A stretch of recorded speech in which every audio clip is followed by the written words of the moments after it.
So, any new Godzilla news?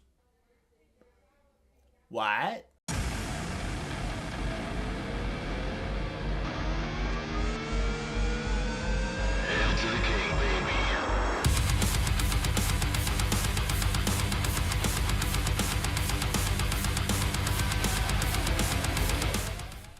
Hi everyone, my name is AKIRA. I am a professional wrestler. I am an all-around crazy person. I am here with my partner in crime, who is not Coda, wherever he's at.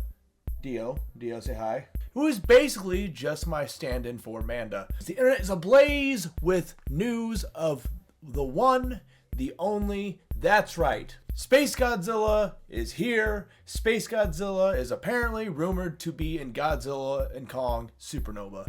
And why do we say rumored? Well, it was rumored, if not for the fact that, just some little thing called the Writers Guild, that Godzilla and Spacegodzilla were owned by Toho and were going to be featured in the film. I'm not opposed to this. But it turns out that I might be one of the few people that is actually for Spacegodzilla. And that had me wondering why. Of course, reading through all of Twitter, you come to understand that people are very tired of Godzilla versus clone, or Kong versus clone.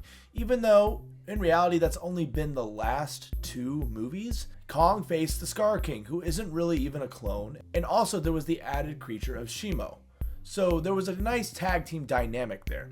Of course, there was the beautiful appearance by Mechagodzilla, whose only way of being defeated was by Kong and Godzilla realizing, shit, we gotta work together. And I think that Spacegodzilla is actually the next perfect step into the Monsterverse. Spacegodzilla, if you don't know, was in the 1994 movie Godzilla vs. Spacegodzilla, where Spacegodzilla was the last of the outer space style creatures that would be featured in the Heisei era of Godzilla. And Spacegodzilla, I think, made an impact. Now, mind you, there might be some inherent bias there because I think Godzilla vs. Spacegodzilla was the actual first movie that I saw of the Godzilla movies. So I was introduced to Little Godzilla. I was introduced to the human drama. I was introduced to Spacegodzilla. And honestly, to a kid, Spacegodzilla is the coolest looking thing in the world. I mean, look at this fucking guy.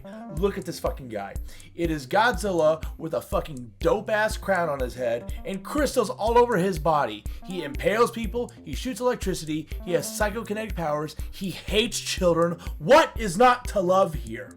I asked this, but it turns out that a lot of people on Twitter, especially all the Godzilla fans, specifically only the Godzilla fans, because who is going to complain about Crystal Godzilla who shoots lightning and flies with crystals? He's going to be a huge hit with the witch demographic. He's going to be a huge hit with the hippie demographic. I'll tell you what. But of course, there is no appeasing Godzilla fans because it's like trying to appease Sonic fans. Coincidental collaboration nonetheless. I think that Spacegodzilla is the next perfect step for the Monsterverse, and I'm going to say why. Can I help you? Oh no, you're just hanging out? Cool. Legendary Godzilla does not have a long-standing enemy. In fact, all the monsters that he's faced have generally been squashed from underneath him. Kong has been more or less the same thing. Mind you, the skull crawlers were not really any sort of main threat, and he never faced any of the big creatures outside of Mechagodzilla, Shimo, and the Scar King. And Shimo's not even really a villain. Shimo's just a sweet little ice girl who wants to do ice girl things. Godzilla has a rival in Kong, but he needs an arch nemesis in someone else. I think that creature is Spacegodzilla and should be Spacegodzilla. How many times are we going to have all these creatures come together, team up, and just beat the bad guy? It's become kind of villain of the week. I think the next best thing is to have a villain who not only beats their ass, realizes that he cannot beat Kong and Godzilla together, even though he beats the shit out of one or the other separate, and he goes away for reinforcements or goes away to get back stronger. Godzilla needs his Vegeta in some way. I don't view Kong as his Vegeta. I think Spacegodzilla could be that perfect counterpart because he is literally a counterpart of Godzilla. The Monsterverse needs a long-standing villain, a recurring villain. The Monsterverse needs its Loki, if you will. And I honestly believe that Spacegodzilla is the best fit for it. Not only does he look cool, he's going to be able to reach outside of the regular Monsterverse demographic because he looks completely different, especially the way he is designed, the way he is built up. And if they properly show him on screen, I think that he will be a new hit monster that people weren't aware of. And that gives way to creatures like Biollante, who, by the way, is basically just Plant Godzilla, but that's a whole discussion for another day. It gives way to creatures like Destroya. It gives way to these things. And you know what? Maybe if we want to go by the comics, it gives way to a weird Godzilla versus Spacegodzilla team up. I know there's a whole segment of people that are just very tired of the more goofy direction that the Monsterverse is going. It's going in a much more Showa era. I think that the Legendary franchise needs to be a perfect mix of the Showa and the Heisei. You can have the goofy, silly, big monster pro wrestling battle royale. Trust me, it appeals to me, but also there can be a sense of grounded realism. And I think, again, this can all come together with the appearance and the recurring appearances of Spacegodzilla. Because I'm sorry, what about this guy? Seriously, what about this guy is not appealing to you? Look at him. Look at him. They somehow improved upon perfection. Now, I think there's more things that they could do.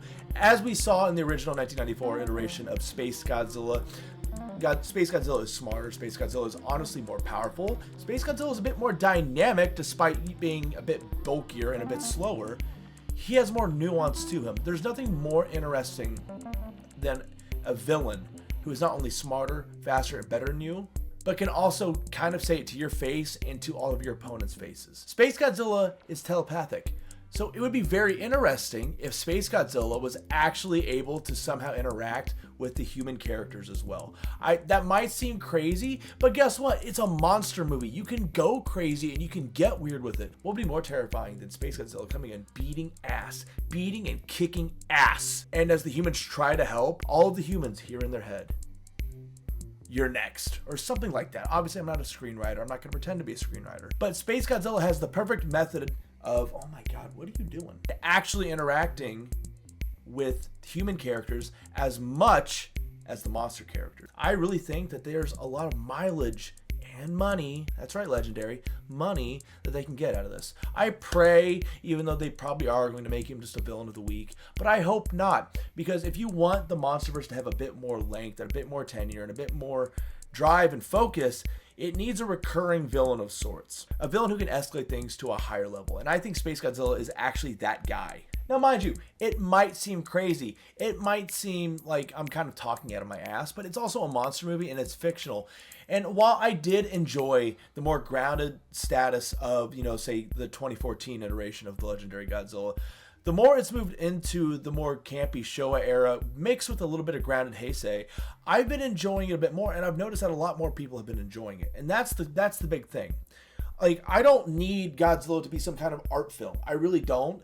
Because the Japanese are going to do that much better than anyone in America is ever going to. They just are. They've mastered the craft of campy bullshit or super serious art house stuff. Legendary needs to lean into what a lot of people think Godzilla is and what kids want to watch. Dio has actually got me tied to this. God damn it. Legendary needs to lean into what kids think and know and love about the Godzilla movies. They love the violence. What are you doing? Legendary needs to lean into the monster on monster violence, needs to lean into the more crazy, outlandish violence, because I feel like that's what kids love. And what's the most important in feeding into the delusional fantasies of a man-child like myself, if you get kids interested in Godzilla films, that love will carry on as they get older. And if you have kids go watch your movies, the parents have to go watch the movies with them. So guess what? Not only is that more money, it's better for your bottom end. And again, I'm sorry, look at Spacegodzilla. You could get so much mileage out of him. You could do different looks, different iterations. I don't really care. I just think Spacegodzilla is the perfect villain to be the antagonist, to be the antithesis to what Godzilla is. And he's a good long-standing villain that we could all kind of root and boo at the same time. Very much, again, like a Vegeta. I mean, why not? He's even got the Vegeta hair technically. He's got the little crown, right? Mind you, again, it is all rumored. It could all be BS, and it could be Godzilla's just going to be called Space Godzilla because he's going into space. Ha ha ha! You mentioned Space Godzilla. You've got to pay us money because we're Japanese, we're Toho, and we want our money. But I think that Spacegodzilla is going to be the main villain of this. And I think Spacegodzilla opens the door to outer space nonsense. Bring in the aliens. Bring in all the hoopla. It'll be a great dynamic to have the aliens be an external threat versus the Hollow Earth threat.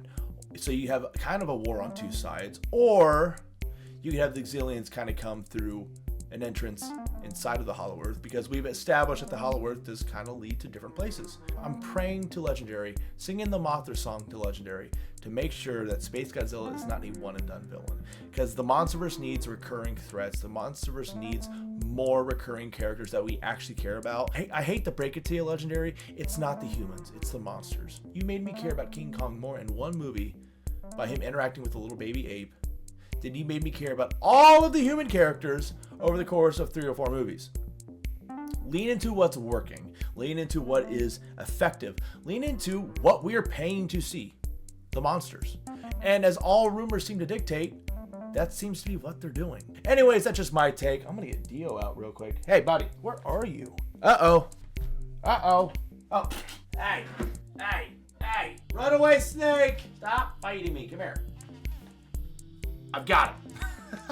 Anyways, that's just my opinion. I want you guys to let me know what you think down below. If you think that is a proper direction to have a kind of recurring villain in these movies. Listen, I love Godzilla. Again, as obvious in all the stuff behind me, pro wrestling, Godzilla, Magic the Gathering, and video games are kind of my lease in life, all right? I really want to hear what you all think down below. Please comment, let me know. As always, you can catch more wrestling content, Godzilla content, and so much more here on my Twitch, anywhere else. Thank you guys for watching. Please, give me a like. Maybe give me a sub if you want more of this kind of stuff. And I will catch you next time. My name is AKIRA. I'm a professional wrestler. This is my son. Please star him as Manda in the next movies. Can you imagine Manda being introduced into the Godzilla verse? That'd be hilarious. Stay well.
Hello?